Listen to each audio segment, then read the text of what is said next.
أعوذ بالله من الشيطان الرجيم నేను శపించబడిన బహిష్కరించబడిన శైతాన్ నుండి రక్షణ పొందటానికి అల్లాహ్ శరణు వేడుకో. إن الذين فرقوا دينهم وكانوا شيعا لست منهم في شيء إنما أمرهم إلى الله ثم ينبئهم بما كانوا يفعلون.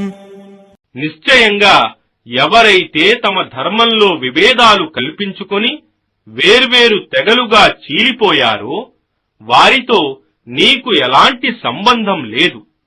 నిశ్చయంగా వారి వ్యవహారం అల్లాహ్ ఆధీనంలో ఉంది.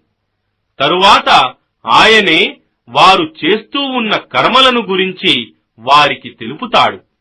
من جاء بالحسنة فله 10 أمثالها ومن جاء بالسيئة فلا يجزى إلا مثلها وهم لا يظلمون.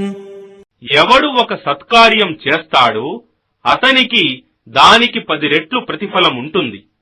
మరియు ఎవడు ఒక పాపకార్యం చేస్తాడో అతనికి దానంతటి శిక్షయే ఉంటుంది. మరియు వారికి ఎలాంటి అన్యాయం జరుగదు.